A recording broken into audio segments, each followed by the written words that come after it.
Hello everyone. यहाँ पे मैंने क्लास 12 का सैम्पल पेपर लिया हुआ है जिसमें 22 और 23 का जो सेशन आने वाला है बोर्ड में, उसमें सीबीएसई बोर्ड ने जो सिलेबस डिसाइड किया हुआ है उसके अकॉर्डिंग जो पेपर आपका आएगा उसमें सेक्शन ए में जो क्वेश्चंस आएंगे वो क्वेश्चन 1 to 13 क्वेश्चन जो होंगे वो आपके एमसीक्यू होंगे और उसके बाद 14, 15, 16 क्वेश्चन जो होंगे वो असर्शन रीज़न टाइप के होंगे। तो बस यही स्टार्टिंग का जो सेक्शन है वो हम लोग थोड़ा डिस्कस कर लेते हैं। हो सकता है आपको कुछ बोर्ड में हेल्प मिल जाए और आपका सिलेबस एक बार से रिवाइज हो जाए।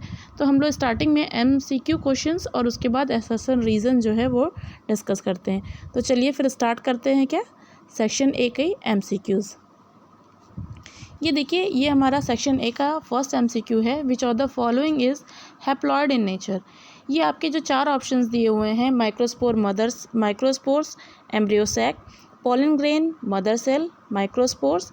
उसके बाद third option is megaspore, mother cell and embryo sac. Last one is nucellus and egg apparatus. इन चारों में आपको बताना है कि कौन सा हैप्लॉइड नेचर का होता है। तो हैप्लॉइड और डिप्लॉइड तो आपको मालूम है, जहाँ पेयर्ड होता है वो डिप्लॉइड है, जहाँ सिंगल होता है वो हैप्लॉइड है।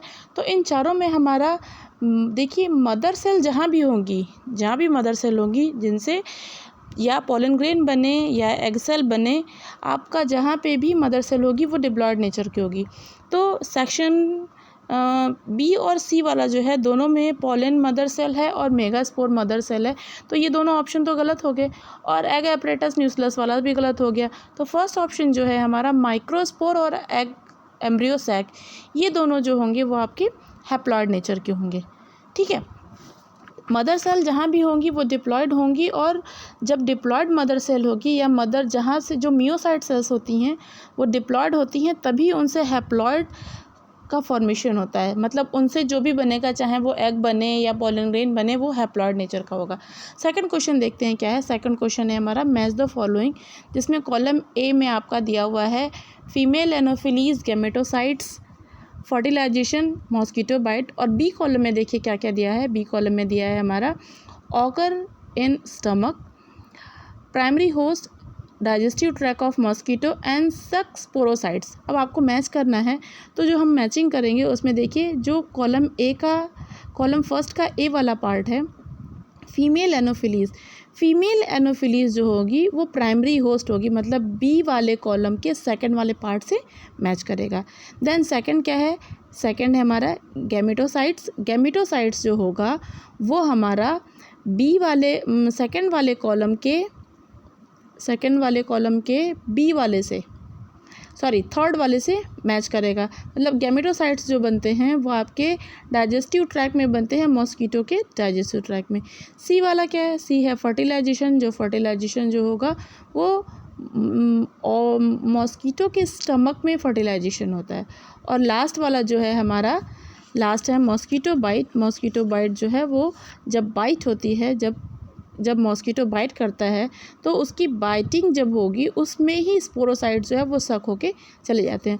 उसके अकॉर्डिंग हमारा जो फोर्थ वाला ऑप्शन है, ए का सेकंड, बी का थर्ड, सी का फर्स्ट और डी का फोर्थ, ये वाला ऑप्शन सही हो जाएगा।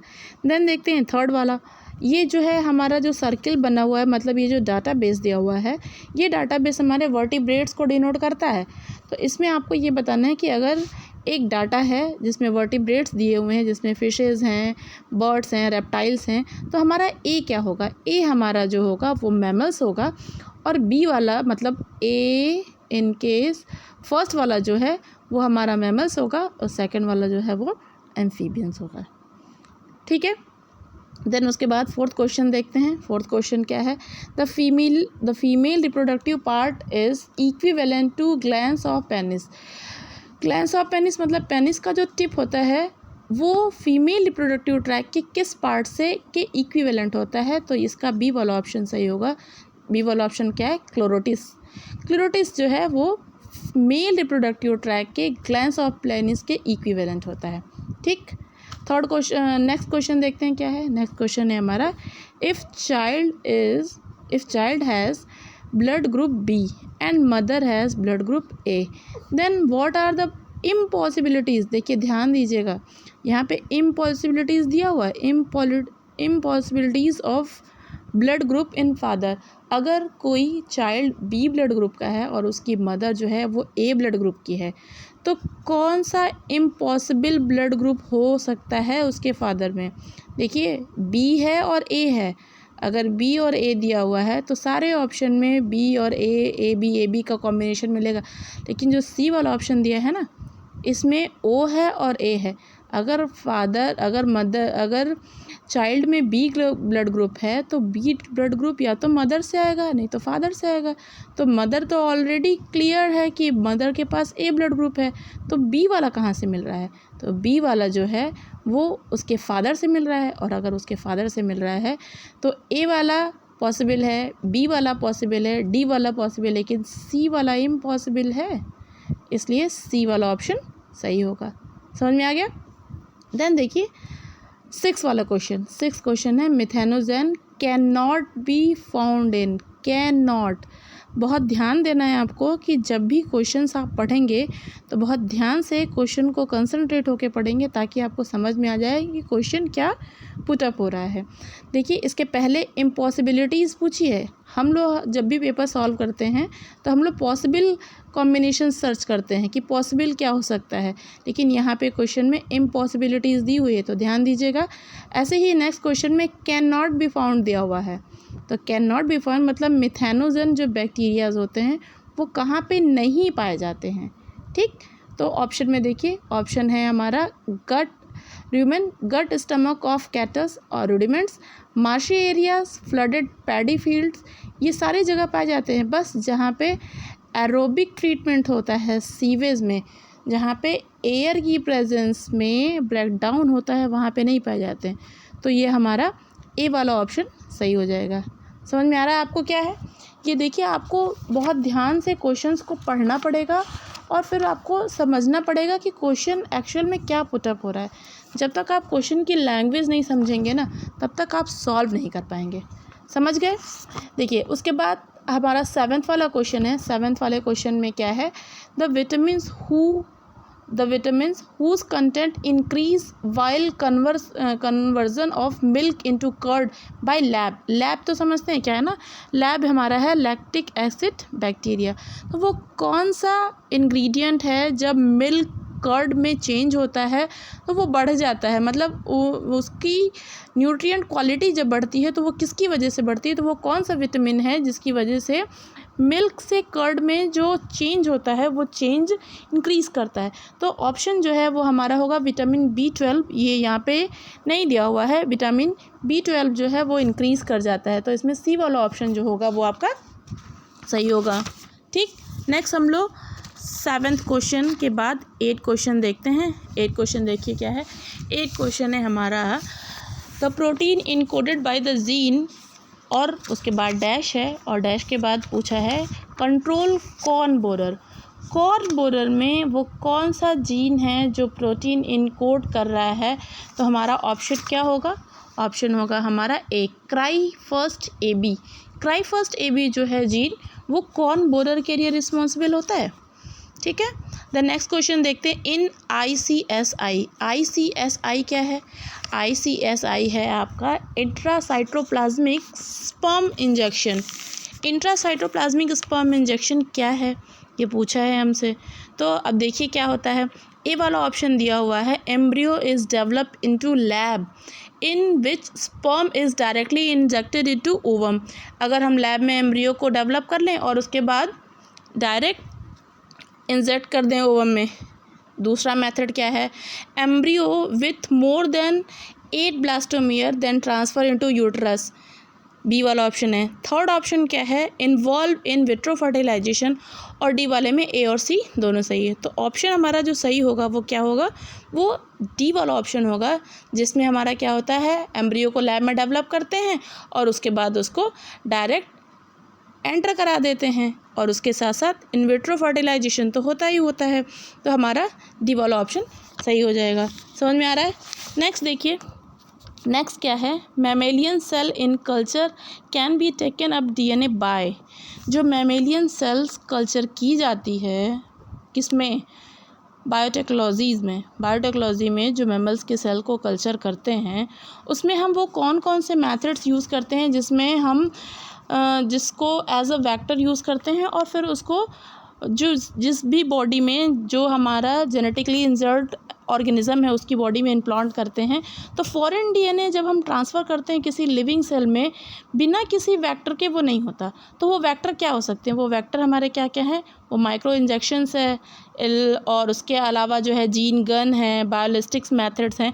तो इसमें हमारा जो लास्ट वाला ऑप्शन है ना, डी वाला, ऑल ऑफ द अबव, ये वाला ऑप्शन सही होगा। ठीक है, समझ में आ गया। इसी तरह के क्वेश्चंस आपको पुटअप होंगे और आपको पूरी तरह से प्रैक्टिस करनी होगी। नेक्स्ट देखिए क्या है। नेक्स्ट है हमारा in which of the following is incorrect. Correct नहीं पूछा है, इनकरेक्ट। उसमें आपका कुछ शॉर्ट फॉर्म दिए हुए हैं, IVF, in vitro fertilisation, in vivo fertilisation. ET क्या है? ET है हमारा embryo transfer. ZIFT zygote intrafallopian transfer. GIFT gametes intrafallopian transfer. तो इसमें जो हमारा सही ऑप्शन होगा ना वो ए वाला होगा। इसमें आपका फर्स्ट और सेकंड होगा, IVF एंड ET। ठीक, अब देखिए 12th वाला क्वेश्चन थोड़ा सा हाई ऑर्डर थिंकिंग वाला है, इसको आपको समझना है। 12th वाले क्वेश्चन में ये कहा गया है, थोड़ा सा आपको एक सिचुएशंस दी हुई हैं और वो सिचुएशन क्या है वो समझिएगा। Rakesh and Reshma struggle to conceive a child. कोई एक कपल है, राकेश और रेशमा, जिनको कंसीव नहीं हो रहा चाइल्ड। उस केस में क्या है, उन्होंने सेक्सुअल थेरेपिस्ट से बात की।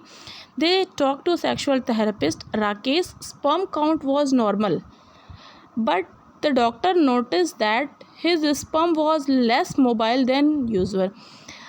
जो राकेश और रेशमा जिनको नॉर्मल कंसीव नहीं हो रहा है चाइल्ड, उन्होंने सेक्सुअल थेरेपिस्ट से बात की और उसमें राकेश का जो स्पर्म काउंट था वो तो नॉर्मल था, लेकिन स्पर्म की मोबिलिटी जो है वो डाउन थी। समझ रहे हो? अगर स्पर्म की मोटिलिटी डाउन है जिसकी वजह से स्पर्म जो है वो ट्रैवल करके ओवा के पास नहीं जा पा रहा है, जिसकी वजह से वहाँ पे फ्यूज़न नहीं हो पा रहा है, और जब फ्यूज़न नहीं होगा तो ज़ाइगोट का फॉर्मेशन नहीं होगा। और उसके बाद क्या है, which sperm component do you believe to problematic. आपके अकॉर्डिंग वो कौन सा स्पर्म का कंपोनेंट होगा जो प्रॉब्लम क्रिएट कर रहा है या प्रॉब्लमेटिक है। तो आप खुद सोचिए क्या हो सकता है। एक्रोसोम जिसमें हाइड्रोलिटिक एंजाइम्स होते हैं, न्यूक्लियस, नथिंग, देन उसके बाद टेल और माइटोकॉन्ड्रिया। अब देखिए ये जो माइटोकॉन्ड्रिया है, ये माइटोकॉन्ड्रिया हमारे स्पर्म के मिडिल पार्ट में पाई जाती हैं। और माइटोकॉन्ड्रिया क्या करता है? माइटोकॉन्ड्रिया तो एनर्जी जनरेट करता है ना, और उसी एनर्जी से स्पर्म को ट्रैवल करने में हेल्प मिलती है। तो आपके अकॉर्डिंग माइटोकॉन्ड्रिया ही सही ऑप्शन होगा कि जब माइटोकॉन्ड्रिया से एनर्जी मिलेगी तभी उस एनर्जी से आपका स्पर्म काउंट जो हो, स्पर्म जो है वो प्रॉपर मूव करेगा और वो जाके स्पर्म से वो जाके ओवा के साथ फ्यूज़ करेगा और फ्यूज़न के बाद ज़ाइगोट का फॉर्मेशन होगा। तो आपके अकॉर्डिंग और ऑप्शन जो सही होगा वो होना चाहिए क्या है? डी वाला ऑप्शन जो है वो सही है। ठीक है ना। अब देखिए 13 to 16 क्वेश्चन जो होंगे, 13 to 16 क्वेश्चन जो होंगे वो असर्शन रीज़न टाइप के होंगे। अब ये असर्शन रीज़न क्या होता है? उसमें आपको एक स्टेटमेंट दिया होगा और आपको ये पूछा जाएगा कि क्या जो स्टेटमेंट दिया है वो सही है या उसका रीज़न सही है। तो इससे आपको 4 ऑप्शन मिलेंगे, A, B, C और D। ए वाले ऑप्शन में क्या होगा? ए असर्शन और रीज़न दोनों ट्रू होगा और रीज़न जो होगा वो असर्शन का करेक्ट एक्सप्लेनेशन होगा। बी वाले पार्ट में क्या होगा? असर्शन और रीज़न दोनों ट्रू होंगे, लेकिन रीज़न जो होगा वो ए का एग्जैक्ट स्पेसिफाई नहीं करेगा। और सी वाले में क्या होगा? असर्शन सही होगा लेकिन रीज़न गलत होगा, मतलब assertion is true but reason is false. और डी वाले सेक्शन में दोनों गलत, असर्शन भी गलत और रीज़न भी गलत। अब देखते हैं क्वेश्चंस। पहला क्वेश्चन क्या है? पहला क्वेश्चन है हमारा असर्शन दिया हुआ है। 13 क्वेश्चन में असर्शन क्या दिया हुआ है? प्रोजेस्टेरॉन इनहिबिट LSH दिया हुआ है, ये स्पेलिंग मिस्टेक है, ये FSH है। FSH क्या होता है? Follicle stimulating hormone. तो प्रोजेस्टेरॉन इनहिबिट कर देता है FSH के प्रोडक्शन को, ये स्टेटमेंट दिया हुआ है। और रीज़न दिया हुआ है it stop further follicle to develop. इस कंडीशन में असर्शन भी सही है और रीज़न भी सही है। जब प्रोजेस्टेरॉन एफएसएच के लेवल को डाउन कर देगा, जब एफएसएच ही डाउन हो जाएगा उस कंडीशन में फॉलिकल जो है वो डेवलप नहीं करेंगे और फर्दर जो है ओवा रिलीज़ नहीं होगा।